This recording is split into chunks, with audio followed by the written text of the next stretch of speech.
Tapi menikahkan dua keluarga gitu ya. Agak bingung sih, agak ke-trigger juga ya. Beda. Inilah alasan saya kenapa saya mengundang Anda ya.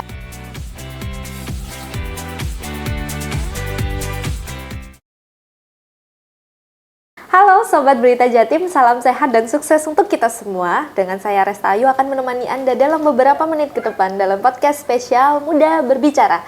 Di samping saya sudah hadir ini narasumber keren, senyumnya luar biasa, pagi-pagi ya, panas saya. Dingin. Oh iya juga ya. Perkenalan dulu kakak. Oke, halo teman-teman semuanya. Aku Aurel dari Allies Wedding Organizer.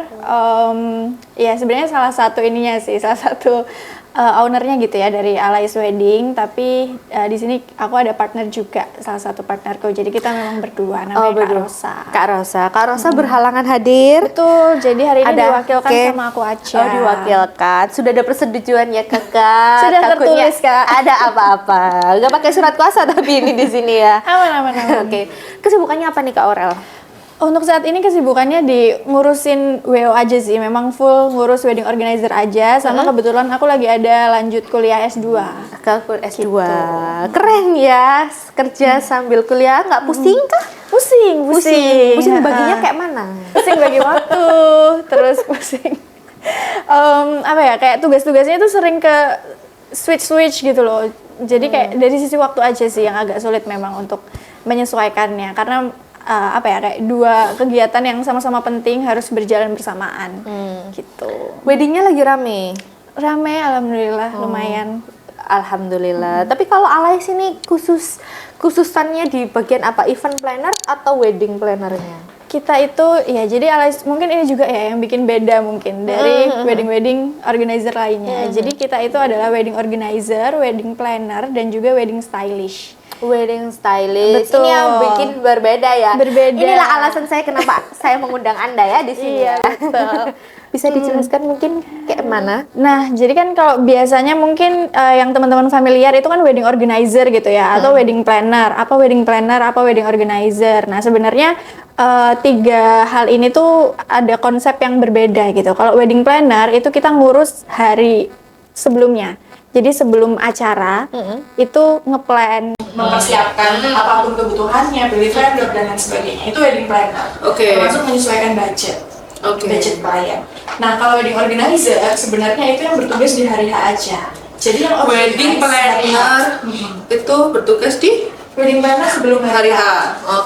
Kalau wedding organizer bertugas di hari H aja sebenarnya. Oh begitu. Yang organize. Oh yang organize. Saat ada bedanya ya? Saya kira saya semua nih. Iya gitu. Baru tahu nih aku. Jadi itu sebenarnya konsep yang berbeda, tapi orang sering menyamaratakan gitu. Ya udah kalau kita booking WO ya kita otomatis jadi wedding planner kita juga ya. Memang biasanya barengan sih. Cuma itu konsep yang berbeda. Sama yang satu lagi yang mungkin terutama di Surabaya jarang kedengeran ya, itu adalah wedding stylish. Iya, ini nggak pernah tahu malah. Itu apa bedanya sama yang kayak yang lain? Jadi kalau wedding stylist itu lebih ke konsep dari sisi visual gitu. Jadi nyocokin, misal mantannya bajunya warna apa, bridesmaids-nya bagusnya apa, dekornya cocoknya warna apa. Jadi masih ngasih masukan dari sisi secara visual, looks-nya itu bagusnya kayak gimana. Itu wedding stylish. Yang menilai ini wedding stylist ini siapa? Ada tim khusus sendiri maksudnya? Iya, jadi di tim kita itu ada beberapa yang memang dari semuanya sih memang punya kemampuan untuk di ketiganya. Oh, begitu. Cuman maksudnya nggak ada yang salah satu yang khusus ini sih. Cuman kita langsung berperan di ketiganya sekalian gitu. Oh gitu, keren ya. Kayak berbeda ya dari yang lain. Tapi memang kalau menjelasin ngejelasin customernya wedding stylist juga loh, maukah atau itu beda budget atau beda paket maksudnya? Atau gimana? Jadi jadiin satu paket. Oh, jadi satu paket. Jadi kalau misalnya mau wedding organizer aja tanpa wedding stylist itu nggak bisa. Jadi kayak kita memang jualnya satu paket supaya hasilnya itu bisa maksimal gitu, nggak setengah-setengah. Ini andai saja ya, ini saya pengantin nih, mau konsul ya? Mau konsul nih. Awalnya Mbak, aku ada budget ini kan biasanya kalau teman-teman kan budgetnya dibuat ngepres nih. anggap saja kita yang lagi viral ini adalah intimate wedding. Betul. Biasanya kalau intimate wedding itu maksimal dan minimal pengunjung itu bisa disebut intimate itu berapa? Bisa disebut intimate itu minimal biasanya 75. Minimal, maksimalnya di 150. Maksimal itu 150. Maksimalnya di 150. Berarti kalau di atas itu bukan intimate lagi ya? Udah bukan intimate sih ya, 200 masih oke lah ya. Cuman apa ya, kayak menyesuaikan sama venue-venue-nya itu kebanyakan venue-venue intimate ya, itu kapasitasnya di maksimal 150 pax. Pax ini orang ya, jadi bukan undangan. Jadi kalau 150 pax artinya undangannya 75 karena satu undangan dihitung 2 kepala. Oh begitu cara menghitungnya. Gitu. Itu catering ya? Iya, Terhubung dengan catering ya. Betul, berarti. karena kaitannya sama makanan gitu ya. Jadi kalau habis nggak sesuai hitungan juga apa ya, wedding organizer-nya yang jadi salah juga. Karena Oh kan begitu, kita ya disalahkan Be. Betul, kita kan tempatnya salah dan dosa. Setuju sih kalau yang Iya, ini. betul. Oke, berarti kalau untuk intimate wedding maksimal di contoh pengunjungnya ini 150. Berarti kalau kita mau pesan intimate itu masih bisa ya? Bisa, 150 di berarti kalau 150 pax. dihitungnya berarti 300 pax ya? Oh enggak, kalau udah salah 300 hitung. pax, 300 pax udah bukan masuk intimate. Oh, bukan masuk intimate lagi. Karena venue-nya pun butuh venue yang lebih besar kan. Oh, baik. Butuh venue yang lebih besar, lebih mahal juga, jadi udah nggak masuk di konsep intimate. Agak bingung sih, agak ketrigger juga ya. Kalau kayak intimate itu minimal budgetnya berapa? Minimal budget, sebenarnya gini, kalau misalnya mau budget minimal banget gitu ya, itu bisa aja, mau budget 20 juta, 30 Oh, masa? juta. Kalau mau bisa, tapi kita kasih syarat dan ketentuan ya kan. Maksudnya ya apa ya, sama kayak kehidupan lah ya. Di setiap pilihan itu ada konsekuensinya, ada kelebihan dan kekurangannya. Oke, Itu kayak konsep dasar ya. Mau 30 misalnya 30 juta bisa aja, tapi pilihan vendornya lebih terbatas. Pilihan vendornya begitu. lebih sempit. Gitu. Kita sebagai wedding planner, kita kasih banyak rekomendasi vendor di tingkat harga yang berbeda-beda. Jadi bisa adjust sesuai dengan kebutuhan budget klien gitu. Mau di 30 bisa, 50 bisa. Tapi kalau yang kita saran ya sebagai wedding planner itu untuk intimate, untuk yang oke lah ya, looks-nya oke, venue-nya bagus. Aku kan itu, beredek loh, oh, Chan. gitu ya. Soalnya mau ya. Terus Itu di 50 juta. Itu intimate. standar udah oke, udah bagus lah gitu. itu Bagus. kalau di venue bagus kayak gitu kayak 50 itu di mana kira-kira? Di Surabaya ya. Surabaya, Kalau di Surabaya bisa di Milieu Space, ada di tengah. Jadi kita cenderung kasih rekomendasi venue-venue yang memang dia itu udah bagus looks-nya. Oh, maksudnya baik. apa ya, kayak minimalis, clean gitu. Jadi biar apa? Biar kita nggak boncos di dekor gitu. Dekornya yang kecil aja tapi udah bagus. Inilah perlunya wedding stylist ya. Oke. Berarti kalau intimate wedding ya berarti minimal lah ya disiapkan paling nggak kurang 50-60-an lah ya. Iya, biar 50 mau dibikin 50 juga bisa kok. Oh bisa 50, Bisa. tapi maksimal tamunya 150. 150 pax ya Pax. itu ya. Berarti kan sekitar 75 orang yang undangan. 75. Itu benar-benar keluarga doang sih kalau di aku ya. Itu Iya. masih kurang kayaknya. Itu belum temen. Kayaknya bed. Tapi kayak gini tuh kayak kita konsultasi nih ke kamu ya, contohnya aku nih. Berarti kamu akan servingnya kayak gimana awalnya? Serving apa nih? Kayak kasih untuk penawarannya gitu ya. Yes. Jadi kalau di kita biasanya memang siapapun mau konsul itu boleh. Gitu. Ada yang mau konsul? Iya, mau Teman-temanku konsul tercinta? live gitu ya. Boleh. Jadi mau konsul apapun itu boleh juga. Maksudnya minta meeting dulu itu juga boleh. Maksudnya kayak mau ketemu sama kitanya itu juga nggak apa-apa. Bayar tidak? Tidak. Oh, Jadi tidak. ketemu tidak harus dealing. Oke. Banyak yang takut untuk ketemu karena Tak katanya, harus dealing ya. Kayak mana kayak terus? takut mengikat gitu kan. Padahal kita nggak mengikat kok sebenarnya. Kalau mau meeting dulu untuk ketemu itu lebih enak karena kita bisa jelasin dan tunjukin vendor yang dipilih itu dengan lebih jelas dibandingkan cuman by chat aja gitu. Oke, berarti awal kontak ya kita bisa ini dulu ya, ibaratnya cari tahu dulu vendor-vendornya dengan budget seberapa itu Nggak ya. usah vendornya sediain budget aja, nanti kita yang ngedetailin. Oh, ngedetailin. Gitu. Keren. Terus setelah kayak gitu, kayak contoh udah deal nih Hmm. di tanggal yang sekian itu berarti kamu yang akan memplannerkan semuanya dari vendor-vendor. Berarti kalau jadi customer pun aku terima jadi aja. Terima jadi. Jadi kebetulan di wedding kita, di WO kita itu juga sekaligus include pengurusan administrasi atau pengurusan KUA. Waduh, Kalau untuk yang kawasan muslim. Surabaya aja. KTP Surabaya. Soalnya Aja. kebetulan kalau KTP luar kota belum ada timnya ya di sana. Open recruitment. Open recruitment boleh. Saya daftar deh. Berarti include pengurusan KUA juga. Include Khusus pengurusan Surabaya ya KUA. berarti ya? Khusus kalau KTP-nya Surabaya karena Sidoarjo? Enggak Sidoarjo berarti? masih oke, Masih nggak aja. apa-apa. Mojokerto? Mojokerto kejauhan nggak? Kenapa Mojokerto kejauhan? Mojokerto kejauhan, maksudnya kayak ya kasihan timnya lah ya. Kecuali Oke, timnya oke. tinggal di Mojokerto. Ini Mojokerto. Oh iya. Oh iya, jadi tim boleh. Jadi tim akhirnya ya. Soalnya kan kalau ngurus administrasi, ngurus KUA, itu kan kita harus datang ke kelurahannya, datang ke KUA-nya. Berarti udah kalau kawasan Surabaya hire alais ini ya, berarti langsung include berkas-berkas KUA ya. Berarti Iya. kita tinggal duduk manis aja. Betul, tinggal siapin KTP, KK, dan lain sebagainya, nanti kita listkan. Enak loh udah kalau mau nikah sekarang, apalagi kalau wedding, udah ada wedding ini juga ya. Iya, betul. Apa sih bedanya kayak nggak pakai wedding dan pakai wedding selain dari kepengurusan KUA yang kau sebutkan tadi? Sebenarnya perbedaannya cukup banyak ya, dan menurutku sebenarnya cukup signifikan. Ini yang banyak orang salah. Mungkin mungkin paham juga ya, sebagai pengantin kayak kita pengen ngubungin langsung vendornya, kayak pengen ngubungin naik-naik di venue-nya, naik-naik di ininya, terus baru setelah itu nyari WO. Nah itu sebenarnya itu kebalik.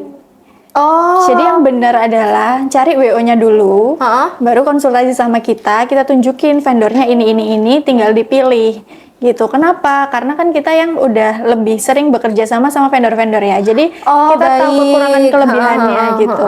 Nah, kalau misalnya di link duluan nih, misalnya pilih dekor X gitu ya. Nah, terus baru ke kita, sedangkan kita tahu wah dekor X nih sering telat, sering ini. Nah, itu agak repot di kitanya. Berarti langkah Gitu. pertama yang tadi berarti ngehubungin tim Wedding weddingnya dulu, dulu. baru nanti kalian lah yang mengeliskan vendor-vendornya, bukan kita yang cari vendor. Tapi kalau seandainya saya yang mau cari vendor khusus gitu, satu orang kayak muanya beda gitu mungkin, itu apakah Nggak boleh? apa-apa, nggak apa-apa kok, nggak apa-apa. Nanti kita juga bantu hubungin juga. Gitu. Jadi sebenarnya bebas aja, cuman memang lebih disarankan untuk ada konsultasi sama WO dulu supaya bisa menanggulangi kalau misalnya mau ngubungin vendor X tapi ternyata vendor X nih terkenal dengan gini. Nah, itu kan kita yang tahu ya. Gitu. Oke. Untuk melangkah lebih lanjut ya ini tentang pertanyaan ini, saya mau meng-underline terlebih dahulu. Apakah Kak Aurel sudah menikah? Belum. Gitu. Dengan yang satunya juga sudah menikah, Kak Rosa? Kak rasanya juga belum. Oh juga belum. Terus ini kan posisinya kalian kan belum menikah nih ya. Bagaimana kalian itu mewujudkan wedding dream orang-orang yang ibaratnya mau menikah nih, tapi kalian itu belum pernah merasakan menikah itu seperti apa? Kayak gitu Kak Aurel. Menurut Kak Aurel kayak mana? Jadi yang kita handle di sini kan bikin acaranya ya. Jadi tidak harus menikah sebenarnya. Yang penting pernah mengurus pernikahan. Oh gitu. baik loh. Tapi kalau awal-awal kan baru-baru ikut itu kan berarti kan sebelumnya belum pernah ada pengalaman, atau sebelumnya Kak Aurel sudah pernah ikut WO? Iya, jadi dulu waktu kuliah itu kita ikut-ikut freelance WO gitu Oh, lah. baik. Jadi dari situ kita paham nih gimana cara menjalankan acara kayak gitu. Dan ini juga jadi pertanyaan banyak orang sih sebenarnya, pertanyaan klien, pertanyaan keluarga, apalagi mama-mama ya. Kadang mbaknya sudah menikah, gitu pasti itu ditanya. Terus Kak Aurel jawab apa? Belum tante, minta carikan. Pernah dijodohin sama Oh enggak, keluarga? Oh enggak. cuman pasti jadi pertanyaan. Oh ya, terus kayak gitu kayak gimana Kak Aurel? Kalau dari kita sih, kita mencoba memahami. Pasti orang berpikirnya, kalau orang awam kan pasti berpikir kayak, masa handle pernikahan belum pernah nikah? Itu kayak pasti yang ada di kepala pertama itu kan itu ya. Handle pernikahan tapi belum pernah nikah, gimana caranya? Nah, kita sadar bahwa mereka mungkin khawatir gitu. Khawatir kita tidak bisa menjalankan acaranya dengan benar. Khawatir kita tidak berpengalaman. Jadi itu yang kita garis bawahi, dan akhirnya kalau ada pertanyaan seperti itu, kita udah tahu nih arahnya agak-agak khawatir, agak-agak nggak yakin sama kita, Ya, itu langsung kita yakinkan. Iya, saya memang belum pernah menikah, tapi kita udah 4 tahun di wedding organizer kok tante gitu. Jadi udah sering mengurus pernikahan. Langsung jawabnya spesifik kayak gitu. Oh, sudah tidak akan timbul pertanyaan lagi ya? Iya, karena Oke. itu udah pasti kalau tanya kayak gitu, itu pasti mereka nggak yakin sama kita. Oh gitu. Gitu. Tapi akhirnya jadi yakin ya, Tante Yakin. Alais. Servingnya memuaskan ya. Oke, Kak Aurel. Jadi ini kan sudah kayak zaman sekarang kan sudah viral dengan pasangan muda dengan gaya-gaya yang baru ya Kak Aurel ya. Pernikahan dini kayak di bawah umur 20 tahun kan sudah ada yang menikah juga. Oke, secara ini bagi generasi muda ini terasa lebih personal juga kan untuk membuat pernikahan. Jadi bagaimana sih WO ini bisa membantu calon pengantin itu mengembangkan konsep WO yang unik dan yang berbeda? Oke. Jadi kalau misalnya anak-anak generasi sekarang ya, ini memang cukup beda sama generasi-generasi sebelumnya.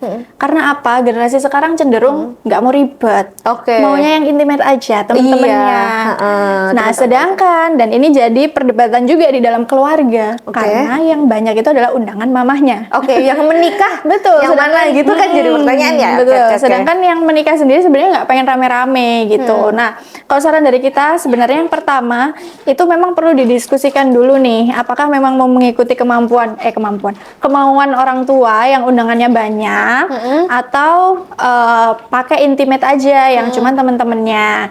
Nah, baru dari setelah itu kita baru bisa langsung lanjutkan ke konsep. Soalnya kalau di antara keluarga aja belum fix, itu sering banget tuh kita ganti. Kayak misalnya nih awalnya udah, kan kita ketemu sama mantannya ya, mantannya itu maunya memang intimate, tapi ternyata nggak lama dari itu kayak bilang, Kak, ternyata mamaku maunya undangannya jadi 300, mau jadi 600, jadi 500 pax kayak gitu. Nah, itu repotnya adalah kita harus ganti venue dan lain sebagainya. Jadi memang konsep mau nikahnya besar atau intimate itu ditentukan di awal karena berpengaruh ke vendor-vendor yang akan dipilih. Oke, gitu. gitu. Cuman memang kalau sekarang itu memang lebih ramenya di intimate wedding ya. Di Alais sendiri pun kita kayak 80% intimate. 80%. Betul, 80% intimate. Jadi tipe customer kita itu adalah customer yang masih generasi muda yang membiayai pernikahannya sendiri kebanyakan. Oh, tidak ada sponsor Tidak dari ada pihak sponsor manapun ya. Jadi kebanyakan memang intimate.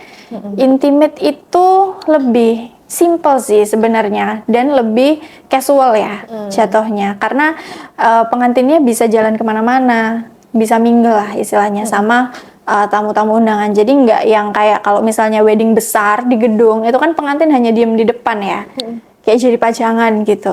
Nah, kalau intimate itu tidak seperti itu. Jadi kalau intimate bisa menyapa tamu undangan secara langsung, bisa ngobrol juga sama tamu undangan. Jadi kesannya casual dan lebih dekat aja. Berarti pilihannya adalah kayak generasi muda sekarang itu lebih suka personal ya, karena yang kamu sebutkan tadi ya, Betul, kayak betul. lebih santai, nggak kaku ya kan. Tapi kan sekarang banyak tradisi kan, ibaratnya tradisi kan nggak boleh hilang nih untuk di pernikahan, apalagi kita di Jawa kan ya. Betul. Di Jawa Timur kan ada beberapa tradisi pernikahan ya kan, kayak cucuk lampah atau dan yang lain gitu kan ya, temu mantet. Ini bagaimana sih Kak Aurel sebagai tim wedding organizer untuk menyeimbangkan tradisi dengan tren yang menikah sekarang, dengan yang kayak banyak tarian-tarian sama kayak ibaratnya flash mob kayak gitu-gitu. Gimana Oke. sih Kak Aurel? Jadi sebenarnya kalau dari sisi susunan acara itu baik di pernikahan intimate atau pernikahan yang besar itu sama-sama bisa dibuat konsep modern atau tradisional. Oke. Jadi meskipun cuman intimate 150 pax gitu misalnya ya, mau dikasih temu manten juga nggak apa-apa. Gitu. Mau dikasih temu manten terus di dalamnya tetap mau flash mob itu juga nggak apa-apa banget. Malah lebih malah nanti jogetnya tuh kayak lebih dekat gitu loh, jadi pengantinnya ikut jadi satu sama tamu kayak gitu. Jadi itu bukan jadi sebuah masalah sih, karena memang konsep apapun bisa di jenis event yang kecil ataupun yang besar gitu. Palingan yang perlu diperhatikan lebih ke jam ya. Misal kalau misalnya kita konsepnya tradisional, itu kita butuh jam yang lebih lama gitu kan. Butuh jam yang lebih lama untuk ada temu manten itu. Tapi sama-sama bisa dilakukan kok. Oke. Berarti ya memang harus pakai wedding organizer ya, wedding Iya, planner juga disarankan. ini karena sangat Betul. membantu sekali ya, biar nggak ribet sih lebih tepatnya ya kan. Iya, iya, betul. Jadi untuk sekarang juga untuk menyesuaikan pernikahan ini, apakah sebagai Kak Aurel sebagai pemilik wedding organizer dan juga ibaratnya wedding stylist juga ya Kak ya, apakah menyesuaikan dengan kepribadian pasangannya juga? Menyesuaikan dengan kemauan sih sebenarnya. Lebih ke kemauan ya? Betul, ke kemauan kliennya. Tapi Kak Aura juga ini nggak kayak saya requestnya gini, tapi kayak ada yang nggak cocok contohnya tempatnya atau betul. mungkin tempatnya ini nggak cocok Nggak buat cocok. flash mob. Betul. Ya ada kan beberapa tempat yang Iya. melarang flash mob itu ada, ya Iya, kan? Dengan musik-musik tertentu juga nggak Betul. ada yang nggak boleh juga kan ya. Kayak gitu itu. Tapi aku maunya tetap ada, itu berarti kayak gimana Kak Aura? Itu kita sesuaikan ya. Jadi balik lagi, kita benar-benar sesuaikan dengan kemauannya dulu seperti apa nih. Lalu kita jelaskan, misalnya maunya yang tempatnya yang bisa kayak buat ngedance rame-rame gitu. Itu kita akan kasih pilihan venue-nya ini gitu, yang bisa mengakomodasi kemauannya. Baru nanti kalau semisal ada ada ide lagi dari klien, semisal kayak Kak mau nambah susunan acara ini dong gitu. Nah itu baru kita sampaikan apakah di venue tersebut memungkinkan atau enggak. Oh gitu. Gitu. Dan vendor yang dipakai memungkinkan atau enggak. Kalau enggak ya kita ganti lagi ke yang bisa mengakomodasi kemauannya. Gitu. Cukup menjawab. Untuk saat ini kan juga pernikahan itu kan impian semua orang mungkin, tapi sekarang kan kayak lagi viral independent woman ya. Ada yang juga kadang ketrigger dengan pernikahan yang berakhir dengan ya tidak bisa kita Iya. sebutkan ya, tapi tetap nggak memungkiri pernikahan itu impian juga kan, salah satu impian mungkin dari sebagian orang juga kan. Menikah tanpa beban, ya kan? Jadi kok jadi beban? Muka aku kan nggak enak ya. Jadi Kayaknya nafasnya berat gitu ya. beban banyak kayaknya ya. Jadi kayak kayak ibaratnya mempunyai strategi lah ya wedding organizer dalam merencanakan pernikahan yang minimalis, Jadi langkahnya yang harus diambil oleh calon mempelai itu untuk merencanakan pernikahan yang minimalis itu seperti apa? Pernikahan yang nggak ribet gitu Yang ya. nggak ribet, sama kayak intimate mungkin, tapi mungkin lebih minimalis lagi mungkin ya, kayak gitu. Jadi Apa aja sih? yang perlu disiapkan ya. Yang perlu disiapkan. Yang pertama komunikasi dulu sama keluarga. Oke. Karena yang menikah itu bukan hanya mantennya, cowok cewek, tapi menikah kan juga menikahkan dua keluarga gitu ya. Karena banyak banget nih kejadian kayak sebenarnya pengantinnya pengen apa, tapi dari keluarganya nggak pengen gitu. Itu ya. Itu yang agak sulit. Makanya kita sarankan untuk benar-benar konsep awal, konsep utama itu didiskusikan dulu dengan keluarga. Apakah misal mau intimate atau mau yang seperti apa. Kadang kan perlu juga nih menyampaikan ke keluarga kayak misal keluarganya pengen banyak, tapi budgetnya nggak mencukupi kayak gitu kan. Itu kan perlu disesuaikan juga. Jadi komunikasi sama keluarga dulu supaya nggak berantem di dalamnya. Baru setelah itu serahkan budgetnya ke wedding planner. Oke, ini kan Gitu. berarti anggarannya kan akan dikelola breakdown, dengan betul. wedding organizer. Gimana caranya mengelolanya itu Kak Aurel? Cara mengelolanya adalah kita banyak list vendor sih sebenarnya. List vendor sesuai budget.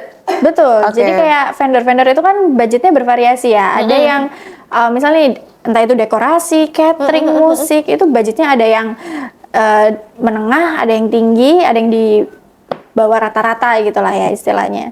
Nah, itu kita sesuaikan aja. Semisal budgetnya 50 gitu ya, tapi dia request semua yang mahal, semua yang udah terkenal, semua yang udah centang biru gitu ya, yang selebgram gitu. Ada.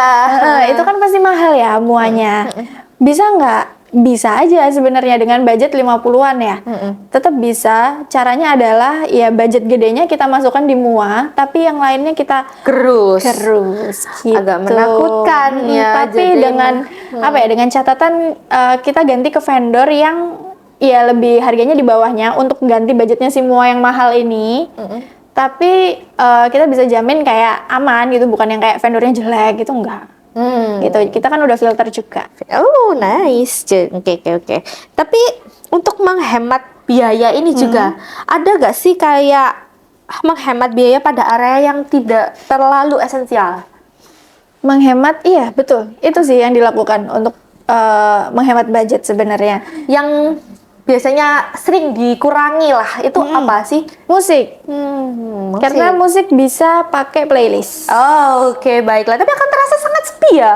Kan ada MC. Oh, that's true. MC-nya harus pilih yang heboh gitu. Yang heboh. Pasti ada listnya? Ada dong. Oh, semua ada listnya. Jadi harus tetap pakai wedding planner ya kan? Betul. Bisa nggak sih pernikahan kayak intimate wedding ataupun minimalis ini bisa terasa sangat spesial dengan budget yang seminim mungkin? Bisa. Jadi semuanya tergantung dengan pemilihan ini ya. Salah satu yang penting juga itu tadi adalah MC mungkin ya. MC karena si pembawa acara ini akan membawa moodnya akan kemana. Oke. Gitu. Dan ini pemilihan MC juga biasanya tergantung sama kepribadian klien gitu. Ada klien yang kayak, Kak, kita nggak mau joget-joget, kita introvert, jadi MC-nya maunya yang formal aja, itu bisa. Oke, berarti Gitu. MC juga mendukung ya. Iya, Tapi yang tidak mendukung. terlalu esensial adalah entertainment tadi itu Iya, ya. karena berarti. bisa digantikan oleh playlist, dan playlist ini nanti akan dimainkan sama tim WO juga. Oh, ada juga bagian di Iya, situ ya Kak betul. ya. Kita Tapi bisa- ada gak sih drama gitu Kak antara keluarga dan calonnya juga gitu? Banyak. Yang memakankan anak WO gitu? Memakankan anak WO ya. Banyak. Banyak. Jadi Itu salah satu kasus deh. salah satu kasusnya ya. Jadi waktu itu ada kita pernikahan adat Chinese. Oke. Gitu. Jadi ya sama aja lah ya kayak di Jawa. Yang pakai adat ini ada yang kayak adat banget, ada yang enggak. Jadi maksudnya kayak adat banget ini maksudnya harus saklek sesuai dengan leluhur gitu kan. Nah, ada yang adatnya sekedar adat aja. Jadi kayak nggak harus apa ya, detail itu nggak harus dilakukan gitu. Nah, sedangkan waktu itu yang terjadi adalah kita ada pernikahan Chinese nih. Nah, Chinese-nya ini yang bener-bener adat banget. Oke. Nah, sedangkan kalau pengantinnya sih biasa aja. Mereka pengennya menikmati acara, mereka pengennya ya acara sesuai dengan rundown dan lain sebagainya. Cuman yang terjadi di hari H, ada pergantian MC lah gitu intinya. Karena MC yang dipercaya ini menurut keluarga itu lebih oke untuk adat Chinese yang mereka inginkan. Oke. Gitu. Dan dari si MC ini, MC yang baru di hari H ini, dia cukup mengubah acara, mengubah jalannya acara. Jadi kita mau kirap itu nggak jalan-jalan, karena MC ini kayak apa ya, kayak sama kitanya itu kayak, oh nggak bisa mbak, ini harus diganti ini harus diganti ini harus diganti ini. Dan dari keluarga mendukung si MC yang ini karena kayak apa ya mungkin kenalan dan juga udah percaya banget lah ya sama MC-nya itu. Jadi kayak kita nunggu lama banget dan si pengantinnya itu sampai kayak, ini kok belum mulai-mulai sih, ini kok belum mulai-mulai. Kita sampaikan, iya Kak, ini masih ada permasalahan di sini gitu. Tapi mereka sebenarnya pengen, ya udahlah kita mulai sesuai yang awal aja, sesuai yang udah kita technical meeting kita setujuin di awal gitu. Tapi ternyata kita kesulitan di hari H. Ada keluarga yang ya udah harus ngikutin ini gitu. Jadi itu kayak mengganti keseluruhan acara banget. Gitu. Jadi akhirnya setelah wedding itu ya acaranya telat. Terus setelah wedding itu ya dari pengantinnya malah juga jadi nggak enak juga sih. Kayak ya mereka pas hari H jadi bad mood, tapi mereka paham juga karena memang ya dari keluarganya yang mengganti acara gitu. Oh, gitu. Oke. Ini sudah ibaratnya kan berarti memang ini sebuah tantangan dari weddingnya juga kan untuk menyeimbangkan mood antara vendor, antara calon mempelai dan keluarga Iya, akan betul. tetap stabil dan berjalan sesuai rencana lah ya kan. Ini juga dari Kak Aurel sendiri itu sejauh mana sih media sosial ini mempengaruhi pernikahan pasangan muda? Jadi kalau sekarang yang lagi viral juga di TikTok itu adalah FYP TikTokku menyesuaikan juga. Jadi moodku kayak FYP TikToknya moodnya nikah muda semua, kita jadi pengen nikah muda semua. Tapi FYP TikToknya ngomongin perselingkuhan, Jadi kita takut jadi semua independent ya. woman aja. Kayak gitu menurut Kak Aurel gimana sih pengaruhnya ini? Kan juga Betul. mempengaruhi keberlangsungan wedding organizer kan nanti kalau nggak mau nikah semua kayak mana? Iya. ya kan? Pusing Iya, ya. Kayak benar. gimana Kak Aurel? Jadi memang kita nggak bisa apa ya pungkiri lah ya dari sosial media ini sangat-sangat sangat-sangat berpengaruh, terutama yang sekarang mungkin paling berpengaruh itu TikTok ya. Oh iya, Iya kan? FYP TikTok itu FYP menyesuaikan TikTok. ya. Saya ikut moodnya FYP Betul. TikTok. Iya, mood kita disesuaikan sama FYP TikTok kita gitu. Iya, betul. Nah, itu apa ya sangat mempengaruhi lah ya dari sisi karena memang generasi kita yang kayak Gen Z itu kebanyakan ya mainnya di TikTok gitu. Iya, benar, Jadi benar. inspirasi mereka dari sana. Pikiran-pikiran mereka dari sana ya TikTok menggiring opini lah ya menggiring opini dan Iya bener. keinginan. Tapi emang berpengaruh banget loh kalau menurut aku Kak. Karena banyak juga nih klien kita yang kayak inspirasinya itu benar-benar dari TikTok. Nah ini gitu. juga, itu kan berarti antara apa ya ibaratnya keinginan dengan realitanya dia nanti kan ya. Betul.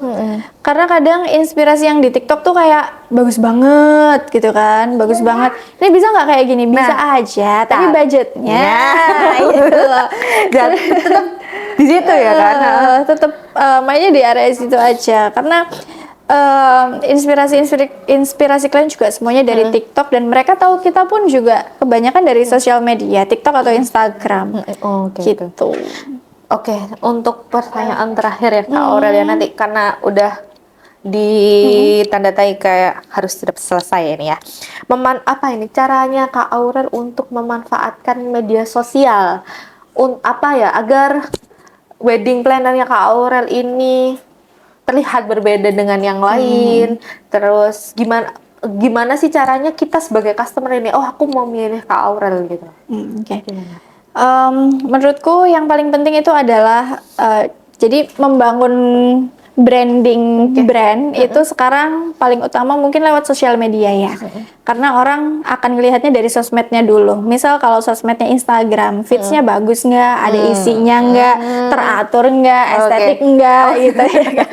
Bener, karena kadang kalau misalnya nih sekarang kita cek WO gitu ya yang yaudah yang penting asal upload itu kan jadi kayak mikir juga ya ini beneran nggak ya kayak gitu. Jadi secara visual itu penting kalau di Instagram, tapi kalau di TikTok kita berusaha banget untuk informatif. Oh, informatif. Gitu. Jadi ngasih tips-tips, ngasih informasi-informasi venue dan lain sebagainya. Gitu. Jadi itu yang bikin mereka kayak tergiring akhirnya percaya sama kita. Gitu karena merasa secara sosmed aja udah merasa diakomodasi nih.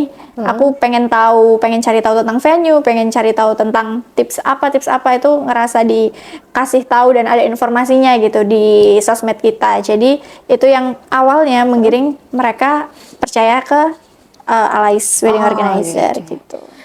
Oke, jadi yang aku tangkap dari obrolan kita tadi memakai wedding organizer dan wedding planner ataupun wedding stylist itu sangat penting ya.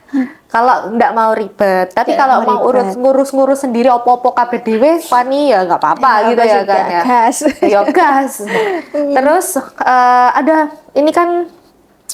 ada beberapa pengantin juga mungkin yang takut ya kan untuk memakai jasa gitu kan.